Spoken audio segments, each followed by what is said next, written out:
Okay, good evening, everybody. Thank you very much for joining us for this evening's conversation about the new monograph, Jay DeFeo Photographic Work, published by Delmonico and the Jay DeFeo Foundation. We are very happy to welcome Elisabeth Sherman and Corey Keller this evening to discuss the book. We are so excited to have this book. It's such an incredible resource, and it's been such a pleasure to spend time with it. It has essays by 6 contributors, the writer and critic Hilton Owls, art historians Corey Keller, Dana Miller, and Judith Delfina, and the artists Justine Kurland and Catherine Wagner, and it is edited with an introduction by Leah Levy. So the book includes over 150 photographs, many of which are reproduced to scale, which is a wonderful way to see them and quite unusual. So it also includes reminiscences from many people who knew DeFeo, as well as detailed historical analyses. I'm going to briefly introduce Corey and Elisabeth and then hand over to them. So Corey Keller is an independent historian of photography based in Oakland, California, specializing in 19th century photography. From 2003 to 2021, she was a curator in the photography department at the San Francisco Museum of Modern Art. While there, she curated many exhibitions, including the photographs of John Beasley Green and Francesca Woodman, and most recently, an exhibition of the photographs of Dawood Bey with Elisabeth Sherman. Elisabeth is the Senior Curator, Director of Exhibitions and Collections at the International Center for Photography in New York. She joined the ICP in January of this year, and her first exhibition is currently up now, and it's photographs of Muriel Hasburn through January 2024. Before joining ICP, Elisabeth was assistant curator at the Whitney Museum of American Art, where she organized exhibitions on Zoe Leonard, time management techniques, and Dawood Bey with Corey Keller. So this conversation is being recorded and live streamed on our website, PCG Studio. And after the event, it will be saved there so you can rewatch it or send it to someone if you like. We will take questions at the end, and we also have books for sale. So please join me in welcoming Corey and Elisabeth.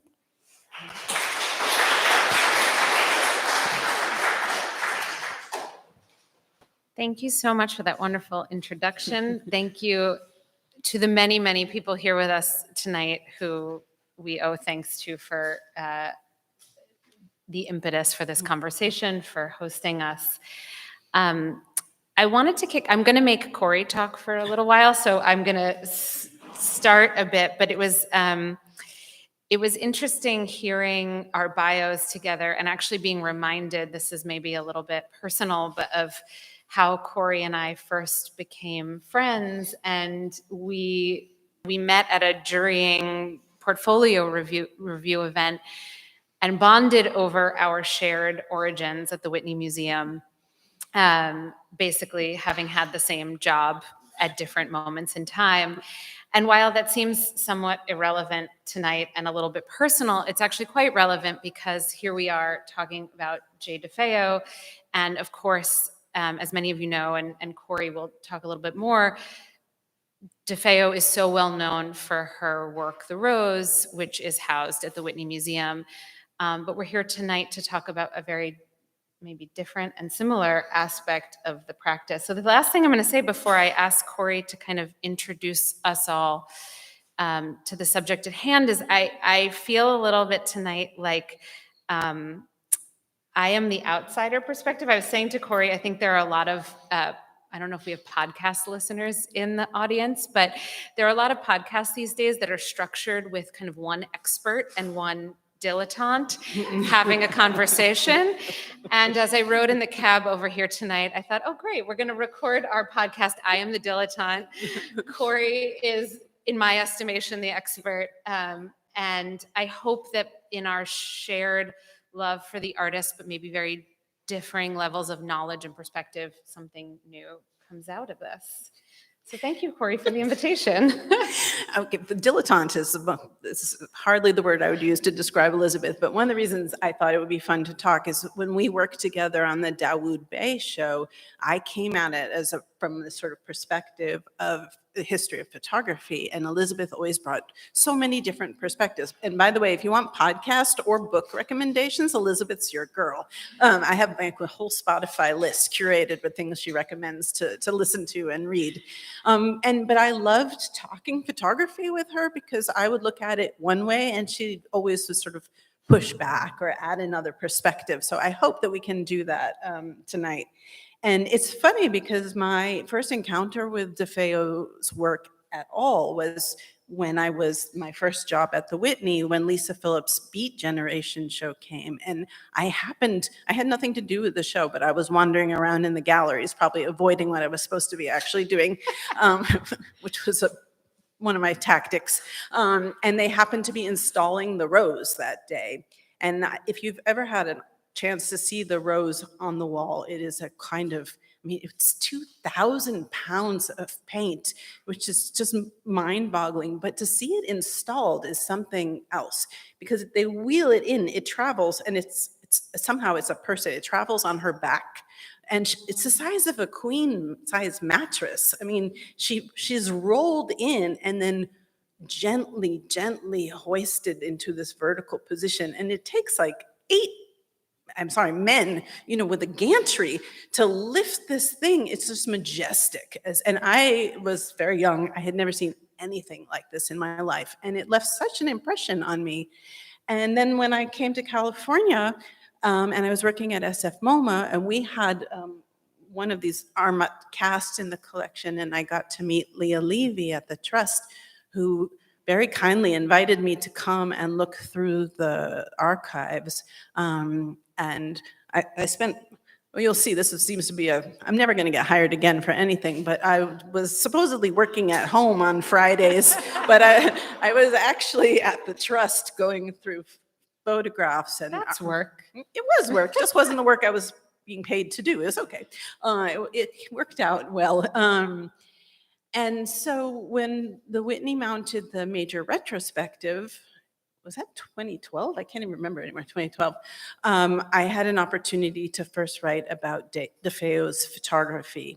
And one of the things that was interesting to me was to think about, what does it mean to think about DeFeo as a painter or DeFeo as a photographer?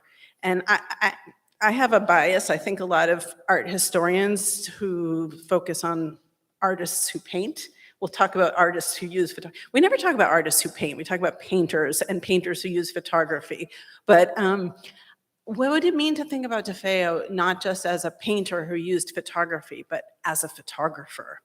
Because I would argue that the extent of her engagement with the medium, it's hard to make a case for it as a sort of subsidiary activity. It certainly intersects, and we'll talk about that in really important ways with her painting, but it's also this sort of separate, extraordinary exploration of a medium, and I was just simply lost in it. So my essay for this book is kind of part 2 of what I started for the Whitney, and I could write part 3, 4, 5, and 6. There's at least that much to say about this incredible depth. So for those of you who maybe aren't so familiar with her work, the period of engagement with photography runs approximately from 1970 to 1975. So it's this very concentrated 5-year period of intense activity. She talked about it as a kind of way back to painting after the conclusion of the chapter that ends with the removal of the rose, and this her switch then to acrylic paint, and she's finding a new vocabulary. So, but it's also this sort of moment, she calls them the dropout years, but I'd never seen anybody work so hard in the dropout years as Jay DeFeo did. And in 1973, she gets an NEA grant with which she buys a Hasselblad camera and finishes construction on her darkroom. So it's this sort of I will say, though, that photography was something part of her life, like her whole life. It wasn't only during those years, but those 5 years are this just creative explosion of exploration that you see on the walls here. One question as you were laying that out, and that I was reminded I wanted to ask you when I was refreshing myself yesterday, was actually about that time period. And it's so interesting because 70 to 75 were in the range of the 50th anniversary of those years. And in fact, 73, the year she gets the Hasselblad, were exactly 50 years.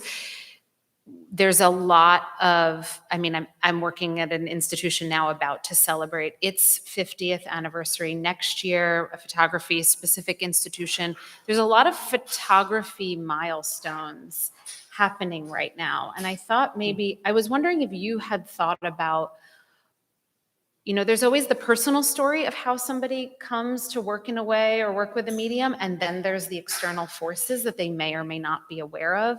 So maybe as we're kind of still setting the stage, I was wondering if you had thoughts about those years in particular and what maybe generated that depth of focus in photography. I mean, I live in the 19th century, but besides the 19th century, the 1970s for photography are probably the best decade ever.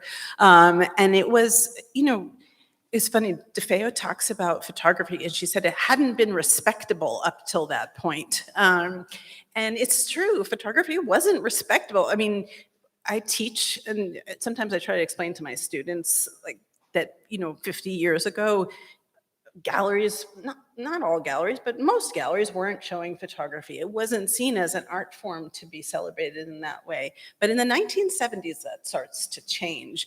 And photography moves into art schools. Now, in San Francisco, photography had always been taught in the art schools. The first at the California School of Fine Arts, which was founded in 1945 by Ansel Adams, the first fine art photography program. And that became the San Francisco, sadly now defunct, San Francisco Art Institute. But that was where DeFeo was teaching. And some of the students, she said they adopted her, which I love, and took her into the darkroom and taught her how to make photographs. And she seemed to think that they really liked her because unlike some of the other more snobby painting teachers, she was interested in photography. But it's also this moment of real schism kind of photographic history, because you have, at least in the Bay Area, this legacy of the F64 group. So Ansel Adams and Imogen Cunningham, who taught at what became the Art Institute, who are teaching kind of straight photography, like photography of things that looks the way they come in. But then you also have Bruce Conner and this just explosion of experiment. And I think what I love the most about DeFeo's work is the way it embraces both poles. Like, you can see these very straight, technically beautiful, well-crafted, well-seen photographs, you know, like the plant studies over there. And then you have this collage and molten glue, and they're just sliding down the page. You know, Ansel Adams would have had a heart attack looking at that. But it's this just robust moment of experimentation, and she sort of came to photography just at the right time. It's so interesting the way you describe that, because, well, I've come to sort of talk about those distinctions, and all binaries are always reductive, but as a kind of a descriptive impulse and a conceptual impulse. And when I stepped into the gallery last week to see the show, and I said this to my lunch neighbor later that afternoon, I was so struck, and continue to be, about how you step into the gallery and it seems like there's a very narrow range of objects on view. You see kind of small black and white photography that maybe from a distance feels like it's going to be all descriptive. And then as you make your way around the gallery, or you make your way even more so just because of the volume of pictures in the book, you see how she's taken that limitation and pushed it in every possible way, and been kind of as explosively expansive within the limitation as possible. So the way you put that is is picking up on what I'm kind of reading in the work intuitively. I love that. You had told me that that was what surprised you most about the show, was sort of how expansive the practice is. It's almost impossible to believe that it's one artist. And that on top of this incredible production, she also did a few paintings that people talk about, but I think that that was what excited me the most. And she talks, I mean, DeFeo is this funny artist. I mean, for art historians, so many artists are so disorganized that if you can make sense of the stuff they leave behind, you're very happy. And she was not like that. She was very not only organized, like her stuff is all organized by files, but when she was participating in exhibitions, whatever, she would write out these incredible multi-page summaries of her career with explanations of what she is doing. I mean, she's an art historian's dream, but she talked very explicitly, and she would always say in these things, look at the photographs. And nobody ever really took it seriously, but she was constantly putting down to these curators, pay attention to the photographs. And she would actually like enumerate the reasons why she engaged with photography. Now, I always feel, I mean, you probably do the too. When an artist is too prescriptive about how they want you to look at your work, that's the first thing you have to be like, It's like a magician. Yeah. They're making you look over here so you don't look over there. So it's interesting to sort of think about like why she felt the need to present her work so like that. I'm glad you reminded me of that though, because when you talk about that in the book, and I think there's a reproduction of like a contact sheet of, a series of images, and this is when maybe one might assume that the photography is really there to document the other aspects of the practice, and that they're kind of sequences of photographs of paintings as they change over time. And the contact sheet sort of implies that there's this very forward linear progression, just like maybe the organizational impulse and the instructions imply. Yeah. And yet, of course, as we know, everything she's doing in the work is against that straightforward linear progression. I mean, something we, I think, share an interest in the work is this, all of the work, the photography, the painting, the collage, this kind of challenging of linear time, and of course the completion of an artwork, the singularity of an artwork. Yeah, no, for me that was the most interesting. There's a painting known as Cabbage Rose that she made that starts with a photograph, and there's a set of photographs that go with the painting, and she's numbered them, right? And so you get the sense when you look at the photographs that when you see something with numbers in sequence, you sort of start to think, well, that's the order in which they were taken or made. And what's amazing is the way, if you actually take the time to look at them, you start to realize that they're not made that way, and that she's going back and forth and forward and backward in time. And she's kind of, her own process, she moved in close. She stepped back. She took photographs up close. She stepped back. She erases. I mean, even her painting style. I mean, that's how the rose got to be, a foot and a half thick of paint, right? It's this kind of geologic time to the rose, but it's embedded in the photographs as well. And so I love this kind of, I mean, I remember learning in music class about the fugue, and you have these points and counterpoints, but a lot of her work makes me think of music in that way. I mean, she loved jazz too, and so that kind of broken temporality of, it's never you never go from point A to point B with DeFeo. And that was one of the things that excites me so much, but it does really counteract this quite organized presentation that she puts forward. And I actually was saying to someone earlier that I often work on artists, historical artists who I haven't never met. And I often don't actually really want to meet them because I worry that it will ruin everything. But I would say DeFeo is the one, I'm like, I've got some questions that I really would like to have answered. And I think she would, you ask those people you'd want to have at a dinner party, dead or alive, I would put her at my dinner party. Yeah. I would come to that dinner Okay, party. that's good. But I think that, so this question of a sense of resistance of forward momentum or pushing against instantaneity is part of why I'm particularly interested in her use of photography and this focused obsession with photography.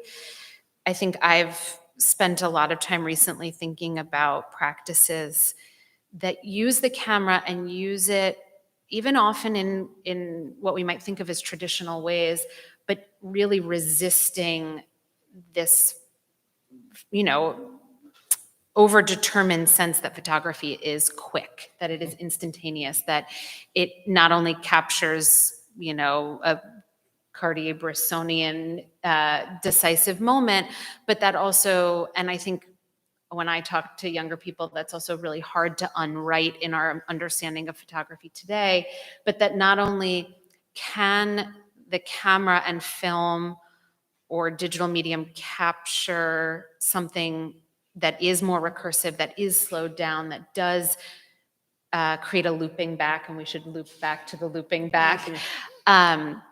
But also that in the actual process for her of making photography in this moment is, of course, a slow one. This is a craft in a specific space with specific tools. And I think I'm kind of interested in your thoughts on maybe her relationship to the darkroom as a space of making and the kind of attention that she gave to her paintings.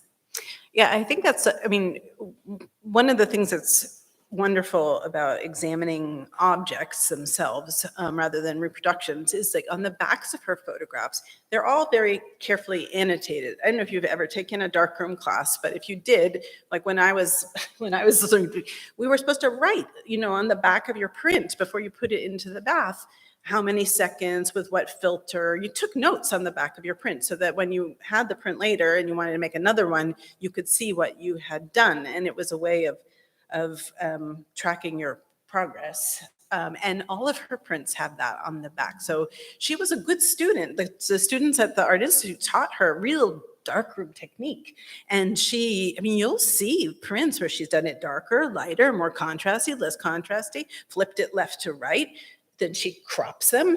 She flips them, crops them. You know, they're really, I mean, there's a picture over there of you might not even recognize it. It's a seashore of the waves on the sand. And there's two of them. And she's flipped one left to right and put them together as a diptych, which creates something entirely different. There's a tiny little crab shell. You can see it's the same crab shell, I think that's over there, but on the beach. But she learned proper technique, and then she kind of went wild. And so you have these chemograms that she did all in a day to celebrate Salvador Dali's birthday in 1973. And they're called Salvador Dali's birthday party, which I love. And those are made by, you expose paper to light and then pour the developer and the fixer over it. And so you get totally haphazard chance. I mean, you don't know what's going to come out at the end. And they're these wonderful painterly, but they're also pure photography. It's light and chemistry. That's it. I mean, that's what photography is.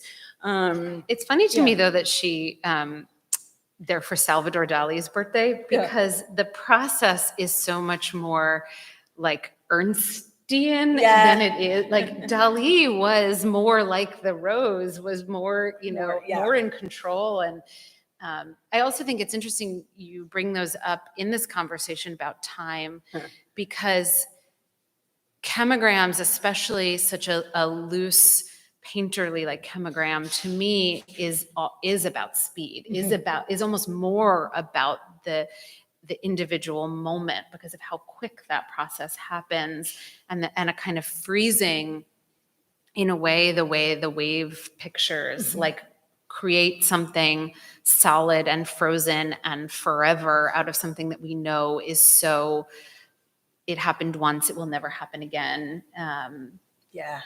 No, and then you have like the teeth, which we have to talk about the teeth. I'm obsessed with the teeth. But you know, you have teeth, which are theoretically permanent. Not in Jay's case. She lost a number of her teeth, probably due to the paint that she used and wore dentures. And that's actually, you can see her dental bridge. That's a thing up. But the teeth were, so sometimes they're her teeth and sometimes it's her bridge.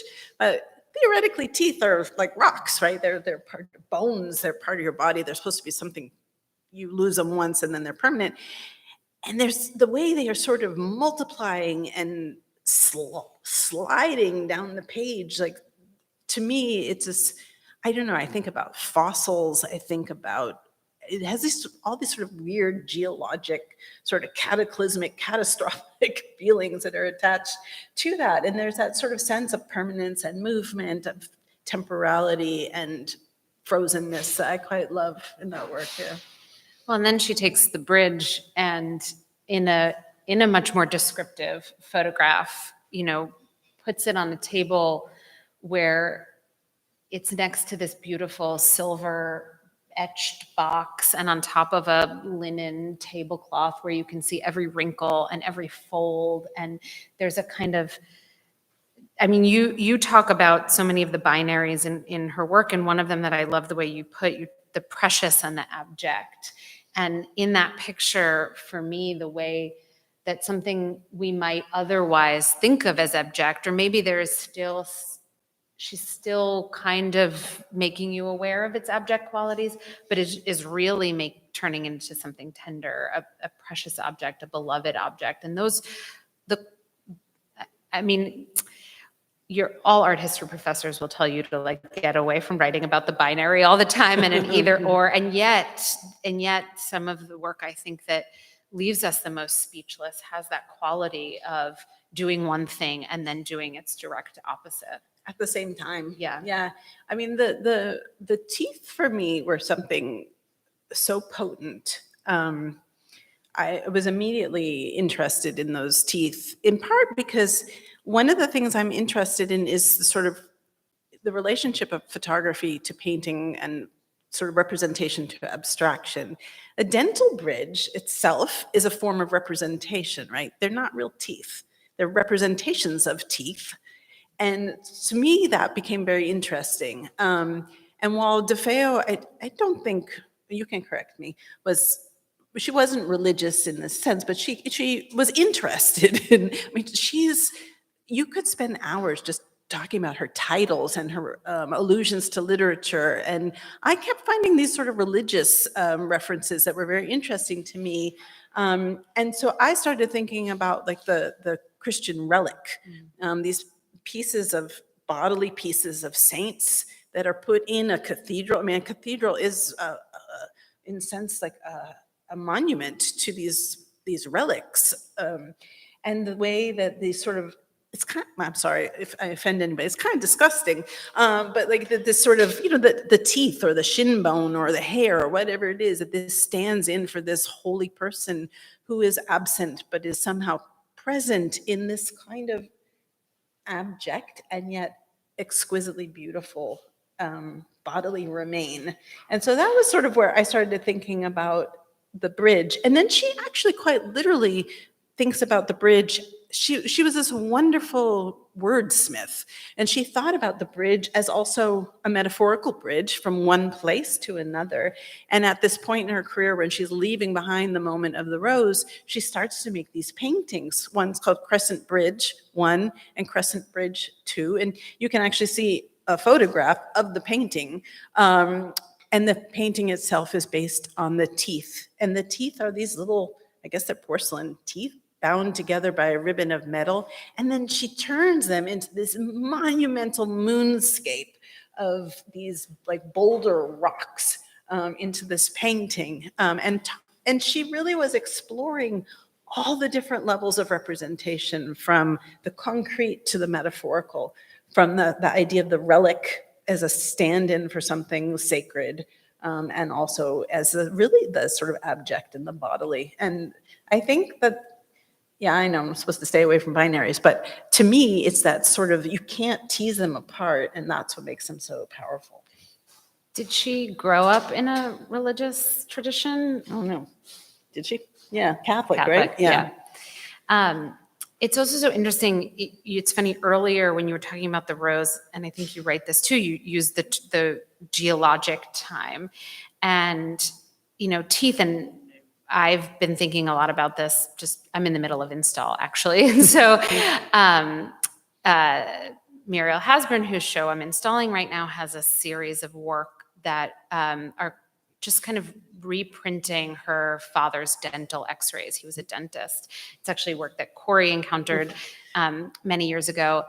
And part of the reason that Muriel's interested in that record is because, as many of us know, teeth are often the last thing that remains to identify somebody after they're gone. Sometimes in cases of disaster, sometimes just over time.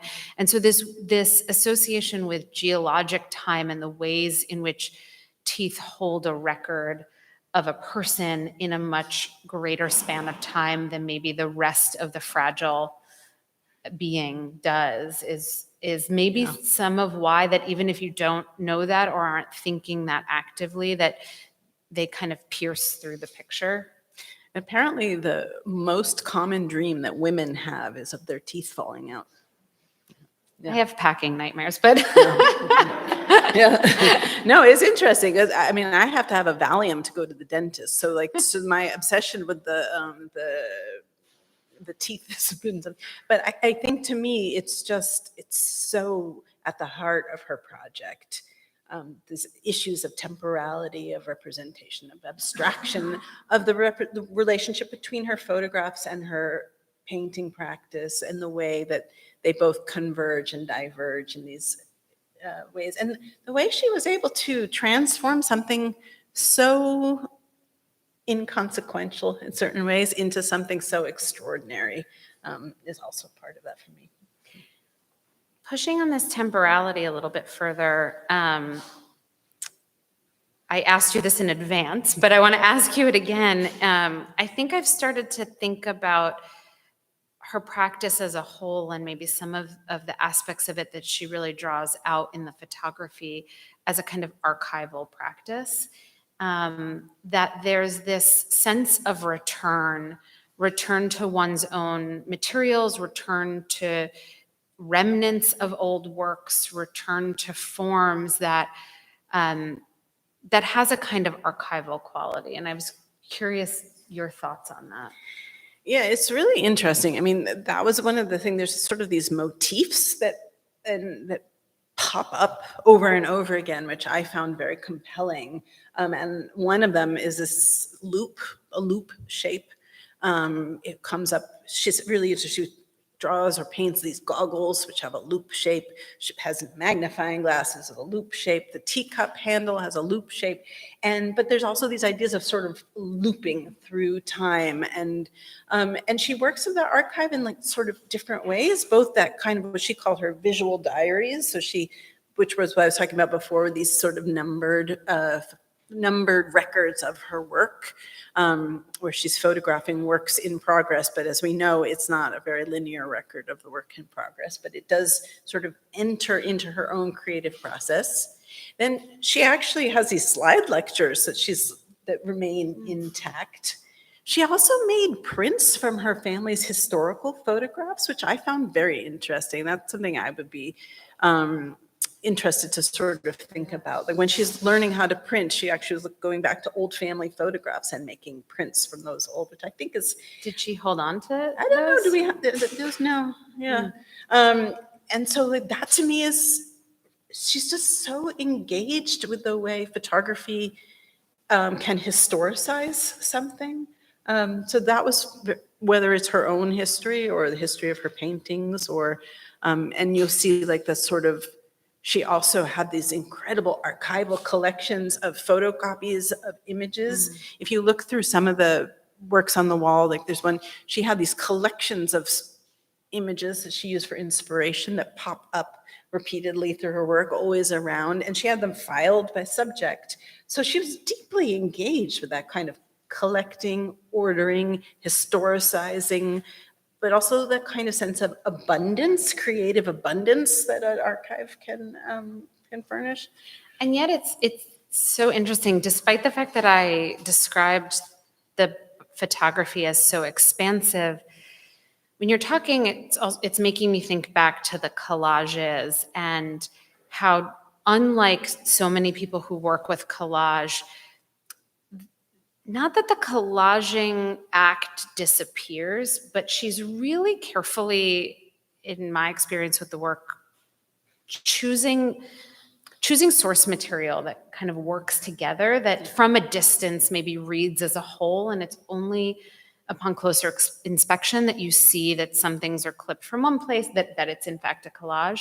And I think maybe that's, as you were just describing it, some of the quality that I see in the photography, that it is so expansive in its types, in its subject matter, and yet there's kind of a unifying voice to it, that it all becomes Jay DeFeo, that it all is sort of like put through the filter of her. Well, I love the series of collages that she makes for Bruce Conner using this telephone. It's this old-fashioned telephone, which sort of becomes a kind of stand-in for her relationship with him. But then in these series of collages, she cuts out along the contours of this telephone and then inserts different kinds of images into it, like a ram's head, a taxidermied ram's head. The light bulb is screwed into this telephone where the receiver should be. And she keeps sort of inserting, and to me, it's a little bit like Mad Libs, or a kind of, it feels like language to me in a way, a kind of absurdist poem, where these different words keep popping up but the author is one clear author, and it's her language. And you kind of wish you could get in on it, as you want to know what it means. But it's this wonderful, sort of a joyful mystery that I quite love. Before we have to turn it over to questions, we were worried we wouldn't have enough to talk about. It's funny. I thought that this is where I was going to start, but maybe this is where to sort of conclude our portion of this. I think part of what's been so interesting for Corey and I, as we've collaborated together, and as she kind of alluded to in the beginning, is that she comes with such a deep knowledge of the history of photography, and I come to photography through my work, but also through working with artists of all disciplines. I really work with living artists. You have expressly said you don't, understandably so, despite the ones I love that are in the audience. So you wrote in the retrospective catalog something that I just thought was so beautifully articulated, and I think both about her work, but maybe things I think about all of the time. You said her lifelong exploration, or perhaps more appropriately, demolition of the problematic of medium.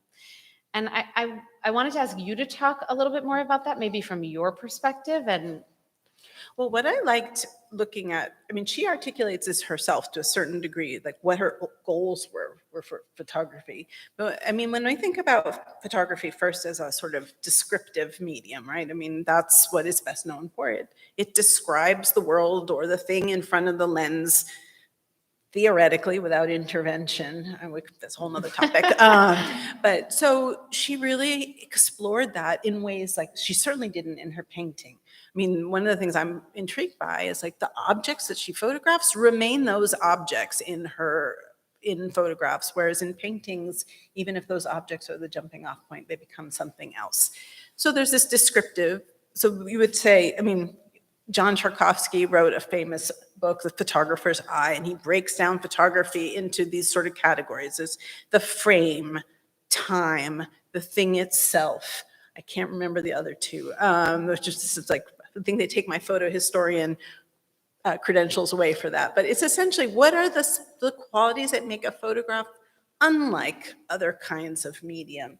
And she really goes for all of those. She really goes and uses all of them to their potential. Framing, the darkroom, the temporality, the recording, its engagement with history. And then she goes one step further. Well, what's sort of remarkable, the way you're talking about that, I love that articulation of the things she's photographing remain what they are, and yet they also have a capacity to not be, in a way that not every picture does. Yeah. And so we were even talking about that the sequencing in this room does one thing to the pictures some of the sequencing in the book is different sequencing that does another thing to the picture. Yeah. So like specifically there's a little suite over here of kind of water and beach images. And in the book, I believe the second from the left, it's kind of maybe water and sand or mud, is adjacent to a picture like this that's of plaster paint. And there's a lot of those kind of moments. I mean, maybe one like is happening here where you see how she is both describing the thing itself. This is literally the remnant of another work, an object in the studio, literally a natural phenomenon. And yet in their juxtaposition, their similarities and their kind of inherent qualities come out more. And become something else. And become something else entirely. Yeah. Yeah, and I it's hard to think of when we were talking about that before, I was trying to think of another artist who I could think of who worked in that way and engaged not only with like, multiple media, but then used one medium to engage with the other medium. And I had just recently written about Ellsworth Kelly's photographs. And one of the things when you look at Ellsworth Kelly photographs, you'll know exactly who took the picture. I mean, you'll be like, oh, it's Ellsworth Kelly, but it's a photograph. And with DeFeo, I felt like you might not know it was the same artist, except in that sort of spirit of experimental engagement with where were the limits. I mean, she pushed the limits of painting as well. I mean, the rose is liquid at its center. It didn't even dry all the way. I mean, I didn't even mean to call that a painting, I think is a sculpture, is a painting? I don't know. It's just a monument. Well, and it's this quality of, as a lifelong institutional person who maybe one day will step onto your side of things, and it's good. It sounds great. I both love the ways that our histories and our institutions really want to define things and kind of put them in a category and keep them there. And I understand that impulse, that organizational impulse is one that I sometimes share. And yet I love every place it challenges it. So exactly this, what is the rose? I mean, we could be here for a week debating that. But similarly in the room, and more pertinent to our conversation, are her Xerox works. And I've had experience of thinking about Xerox where some people will argue to me that Xerox is a printmaking technique. And I would argue that Xerox, maybe I wouldn't actually take a position on it, but I had been on the other side of that argument, arguing that Xerox is a photographic technique. And so that, I mean, I know that we're both very interested in her interest in that as a technology. And she even says, I just thought this was so great. When I can't have the darkroom handy, I'll Xerox a lot. It just seems to satisfy a need. And she described it as a kind of sketching. So, I mean, and we were talking about this, like that's one of the reasons I'm interested in 19th century photography, because before all these lines got hardened, that was the discussion around early photography. Was it a print? Was it a drawing? Who made it? Who cares? Yeah, who cares? Exactly. And I think I mean, those photocopies for me remain some of the most engaging works that she made, just at the level of materiality. I mean, if you've ever photocopied something you're not supposed to photocopy, like anything not flat. Part of your body? Yeah, well, I never did that. But it's meant to copy flat documents, right? So it's not meant to, but if you put a three-dimensional object on the glass of a photocopier, and I recommend you all do this, you get a three-dimensional, I mean, almost a three-dimensional photograph. It's kind of crazy. I mean, there's a camera inside the photocopier, so it's photography. But it gives this kind of, I mean, the object on the glass becomes three-dimensional. And she's photographed these drawing compasses, and and nail clippers, and sometimes her teeth, and her own drawings, and pieces of archival drawings of historical sculpture that she's collected, and made these extraordinary assemblages that are just so laden with readings, layers of readings. I mean, even just the compass itself is a beautiful shape, and she always found these beautiful shapes in everyday objects. But she talked about the fact that she didn't have any training early on in draftsmanship. She was always saying she couldn't draw, which is a flat out lie. But when she taught herself how to draw from a book when she was young, and she practiced drawing the circle over and over and over, and the circle is a shape she loved, but she said she could never learn to draw a circle until she would have to go buy a compass. And so the compass sort of signals this, it's the perfect shape, right? The circle is a perfect shape. And this kind of basic drawing is also really hard to draw perfectly freehand. But it's also sort of the architect, the sign of the creator. I mean, William Blake has this wonderful painting of the creator with a compass that I think she must have seen because she loved William Blake. And then this sort of sculpture from antiquity. There's just so many. Her work, you just start tugging at threads, and it never unravels fully, but it just rewards these kind of close looking. So I hope you'll spend some time with them. They really require revisiting. Well, and I love this. I don't think I had noticed this before in listening to you talk, that the Xeroxes and the chemograms are on the same wall. And as you talked about her like studiousness of photography, her precision with it, as she allowed for it to do so many things, there's also this quality of the kind of breaking of the rules, of the wanting to touch the surface of the thing that you're not supposed to touch, and kind of really get into the mechanics of the operations that, of course, just harkens back to my experience of the rose, and this kind of like, okay, what's the limit of painting? What am I not supposed to do with paint? And I'm going to do it. Yeah, and I love that she would use different Xerox machines because they would produce different results. So she was sort of experimenting. And, she wasn't alone in this moment of working. There were a lot of, particularly women artists, working with the Xerox machine. But yeah, I like it. I mean, it's how do you take a piece of really boring office equipment and turn it into an art-making machine? We should probably break for questions. We could talk all night. So, and you just opened me some. If I had a question, I would ask you about that idea of women artists and the Xerox and the domestic. But yeah, no, maybe we'll leave it there. There's work to be done. Does anyone else have any questions? He's a ringer. Thank you. I'm curious, when presented with such an amazing range of wonderful and disparate images, can you shed any light on the considerations for the image on the cover of the book? Oh, Leah, do you want to answer that?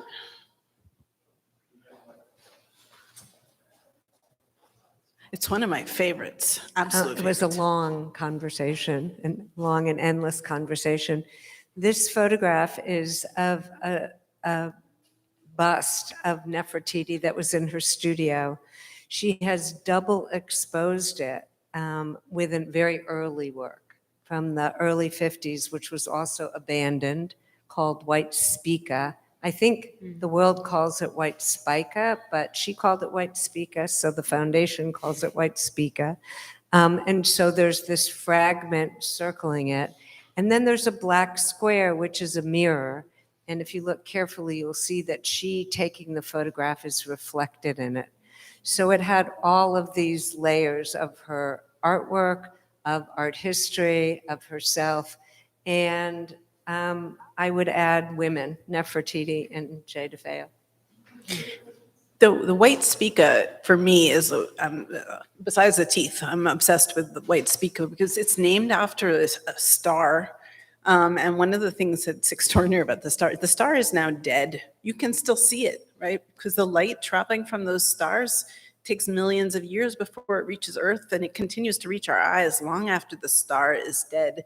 And so I love this. She took this painting that she abandoned, and she photographed it, the remnant that was left that she had torn out of the center, and then she sort of attacks the photograph with a pen nib or something, some knife, so to expose the fibers of the paper below, and then rephotographs that.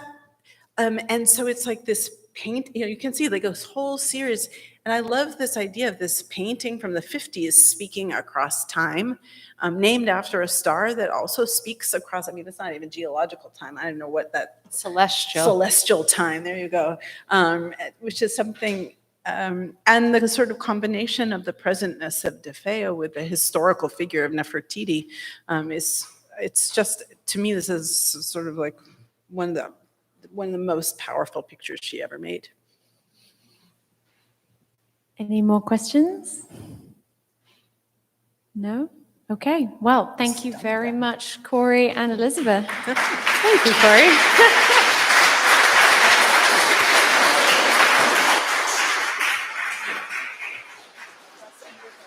And we have books for sale outside, and for anyone who's watching online, you can buy a book in the gallery, in the bookstore, or online. Thank you. That was fun. Really? Like we could have talked all night.